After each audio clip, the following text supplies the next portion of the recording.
भारत के हर कोने के बच्चे को मेरा प्यार भरा प्रणाम। आज फिर मैं हाजिर हूं इलेक्ट्रिसिटी के 3 बहुत इंपॉर्टेंट क्वेश्चंस के साथ। ये 3 क्वेश्चन आपके प्री बोर्ड में भी मिलेंगे और आपके फाइनल बोर्ड एग्जाम में होने वाले हैं। डेफिनेटली इन जो 3 क्वेश्चन जो मैंने सेलेक्ट किए इनका लेवल बहुत हाई है, ठीक है। मतलब एग्जामिनर इन क्वेश्चन को देना जरूर पसंद करेगा। अगर आपको आते हैं तो वीडियो पॉज करो, क्वेश्चन नोट करो और करना सॉल्व करो। अगर आपको नहीं आता है तो मैं आपको कराऊंगा, मैं आपको तरीका बताऊंगा कि क्वेश्चंस करने कैसे हैं। रेजिस्टेंस और रजिस्टिविटी बेस्ड क्वेश्चन आप आसानी से कर पाओगे, ठीक है।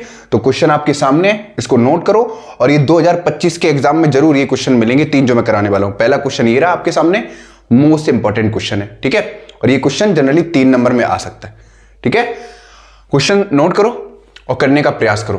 क्वेश्चन क्या कह रहा है, in figure given below 3 figure दे रखे हैं, ये, ठीक है। इसमें क्या बताया गया है, पहले में रेजिस्टेंस और रजिस्टिविटी पूछा गया है। तो रेजिस्टेंस कैसे निकालते हो। अब जाहिर सी बात है, यहां पर ना करंट दे रखा है ना वोल्टेज दे रखा है, तो रेजिस्टेंस का कौन सा फॉर्मूला लगाएंगे, रजिस्टिविटी वाला, ठीक है। अब यहां पर देखो, और जो वायर लिया है इन्होंने, देखो ध्यान से सुनो, जो वायर लिया है वो लिया है कॉपर, ठीक है। ध्यान सुनना, तीनों जो डायग्राम दे रखे हैं, तीनों फिगर दे रखे हैं, तीनों में जो वायर है वो सेम है। मतलब तीनों की रजिस्टिविटी तो सेम है, तीनों वायर की रजिस्टिविटी तो कैसी है, सेम है। समझ में आया, तीनों वायर की रजिस्टिविटी क्या है, सेम है। अब क्वेश्चन देखो, आपको पता है कि R बराबर क्या होता है बच्चों, रो एल अपॉन ए। ध्यान से देखना, R बराबर क्या होता है, रो एल अपॉन ए। पहले वाली फिगर में अगर देखो तो लेंथ कितना है L और एरिया कितना है A। सेकंड वाली फिगर में क्या हो गया, लेंथ 3 गुनी हो गई और एरिया A/3 टाइम्स हो गया। थर्ड फिगर में क्या हुआ, एरिया 3 गुना हो गया और लेंथ 1/3 टाइम्स हो गई, ठीक है। अब सबसे पहले इसको सॉल्व करने की कोशिश करते हैं। ध्यान से देखो, फिगर ए के लिए क्या करेंगे, फिगर ए के लिए अगर हम रेजिस्टेंस निकालेंगे तो RA बराबर आएगा रो एल अपॉन ए, यही तो आएगा। अब यहां पर देखो ध्यान से, रो चेंज हो रहा है, नहीं चेंज हो रहा, लेंथ चेंज हो रही, नहीं चेंज हो रही, एरिया चेंज हो रहा है, नहीं चेंज हो रहा, तो RA बराबर कितना आएगा, यही सेम आएगा, रो एल अपॉन ए। इतना नोट कर लिया, फिगर ए क्लियर हो गया। फिगर बी के लिए आओ, फिगर बी में देखो, लेंथ तो बेटा कितनी हो रही है, 3 गुनी, तो 3L। बेटा एरिया कितना हो रहा है, A/3, तो A/3। बेटा आरबी के लिए क्या करेंगे, सेम फॉर्मूला रहेगा, रजिस्टिविटी सेम है, लेंथ कितनी हो रही है बेटा, 3 गुनी, तो 3L। ये कितना हो रहा है, A/3, तो ये A/3 लिखा। अब इसको सॉल्व करो अच्छे से, तो आरबी बराबर आ जाएगा बच्चों, रो तो सेम है, ये 3 ऊपर चला जाएगा, 3 × L अपॉन ए, यही तो होगा, ठीक है। ए स्मॉल ही रहने दो, ठीक। अब आरबी अगर हम सॉल्व करेंगे तो कितना आ जाएगा, 3 × 3, 9 बार लिख लिया, अंदर रो एल अपॉन ए। अब बच्चों जो रो एल अपॉन ए आया है ये किसकी वैल्यू है, RA की, तो जो आरबी निकलेगा वो कितना निकलेगा, 9 × RA। आई बात समझ में, सॉरी 9 × RA निकलेगा। यहां तक क्लियर हो गया, इतनी बात समझ में। क्योंकि हमको क्या रिलेशन पूछा गया, compare the resistance and resistivity of the 3 conductor. तीनों कंडक्टर की रेजिस्टेंस और रजिस्टिविटी के बीच में कंपैरिजन पता करना है, ठीक है। अब फिगर 3 के लिए आते हैं। देखो इतना तो लिख लिया था ना बेटा। अगर डायग्राम तीसरा वाला देखना है तो तीसरा वाले के लिए क्या करोगे, फिगर 3 के लिए देखो, फिगर सी के लिए बेटा RC कितना हो जाएगा, रो एल अपॉन ए, ठीक।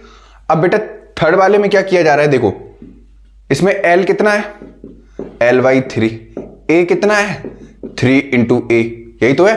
अब RC की जगह RC रखा, रजिस्टिविटी तो सेम है, लेंथ कितनी है, L/3 रख दिया, ठीक है। एरिया कितना है, 3 × A, तो ये तो नीचे ही रहेगा, तो RC बराबर आया बच्चों रो L अपॉन 9A। बेटा 9 को अलग लिख दो बार, 1/9 इंटू रो एल अपॉन ए, ऐसे लिख सकते हैं। तो बेटा RC कितना आ जाएगा, रो एल अपॉन ए किसके बराबर है, RA के बराबर, रख दो यहां पे, ठीक है। ये किसके बराबर है, RA, तो 1/9 कितना आ जाएगा, RA, ठीक है। क्लियर हो गया। अब देखो यहां पर क्वेश्चन क्या कह रहा था, तीनों के बीच में रिलेशन पूछा था, तीनों कंडक्टर के बीच में रेजिस्टेंस का रिलेशन पूछा गया। तो पहले देखो, इस डायग्राम को मैं रब कर दूं या फिर यहां लिख दूं, ठीक है। देखो बेटा सबसे ज्यादा बड़ा कौन सा है रेजिस्टेंस? रेजिस्टेंस सबसे ज्यादा किस में वैल्यू ज्यादा है? बी वाले में। देखो कितना है 9 RA। फिर ए वाले में कितना है? रो एल अपॉन ए। सी वाले में सबसे कम है 1 अपॉन करके। तो resistance in B is greater than resistance in A. तो आर बी सबसे बड़ा होगा, फिर उससे कम होगा आर ए, फिर सबसे कम होगा आर सी। सबसे ज्यादा रेजिस्टेंस किसका होगा? बी वाले फिगर का, फिर ए वाले का, फिर सी वाले का। समझ में आया? क्योंकि अपॉन में। इतनी बात समझ में आया? अब बेटा जो रजिस्टिविटी का केस पूछा गया, रजिस्टिविटी के केस में क्या होगा? रजिस्टिविटी के केस में होगा यहां पर कि तीनों की रजिस्टिविटी सेम है। क्यों? क्योंकि वायर सेम है। समझ में आया? क्लियर हो गया? रजिस्टिविटी सेम है क्यों? क्योंकि कॉपर का वायर यूज किया है तीनों में, तो उसकी रजिस्टिविटी तो सेम ही होगी। क्लियर हो गया? मतलब जो बी वाला आंसर आएगा, बी वाले में क्या होगा? रो ए बराबर रो बी बराबर रो सी। समझ में आ गया? प्यारा सा क्वेश्चन था।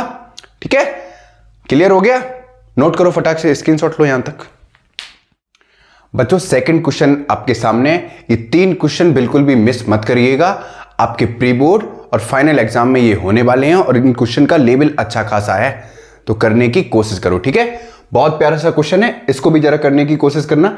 वीडियो पॉज करो और करना स्टार्ट करो। ठीक है, क्वेश्चन कह रहा है in a resistive circuit if the current is increase two times. Current को इंक्रीज किया जा रहा है 2 गुना। ठीक है, the percentage change in the circuit, the percentage change in the amount of heat dissipated in the circuit would be. Percentage change पूछा गया है जब हीट एनर्जी को क्या किया जा रहा है? इंक्रीज किया जा रहा है। समझ में आया? तो किसका निकालना है? हीट एनर्जी को निकालना है। अब हीट एनर्जी का मतलब क्या है? Joules law of heating effect पढ़ा है ना? कॉन्सेप्ट यूज करो, करने की कोशिश करो। वीडियो पॉज करो और मैं कराने की कोशिश कर रहा हूं। यहां पर देखो, सबसे पहले आपको लिखना है अच्छे से, according to Joule's law of heating effect क्या होता है बच्चों? H बराबर आई स्क्वायर आर टी। यही तो होता है, यही तो लगाएंगे। अब यहां पर बेटा इंक्रीज पूछा गया, if the current is increase, तो यहां पर हम H डैश मान लें। ठीक है, इंक्रीज इन हीट निकाल लें। ठीक है, तो क्या करेंगे? करंट कितना है? 2 गुना किया जा रहा है, तो 2 इंटू आई का square into R into T, और कोई तो वैल्यू गिवन नहीं है। ठीक, अब बेटा परसेंटेज चेंज निकालना है। परसेंटेज चेंज इन हीट किसके बराबर होगा बच्चों? Increase in heat minus original heat upon original heat. Percentage निकालना है तो इंटू 100 कर दो। ठीक है, वैल्यू पुट कर दो यहां पर। देखो अब हमको क्या करना है? एच डैश की जगह ये वाली वैल्यू रखो। परसेंटेज निकालना है, परसेंटेज चेंज इन हीट किसके बराबर होगा? एच डैश की वैल्यू रखो, कितना आएगा? 4 I square R T minus original heat का फॉर्मूला क्या है? ये एच कितना है? I square R T upon I square R T into 100। ऐसा ही तो होगा, दिख रहा है ना सभी को?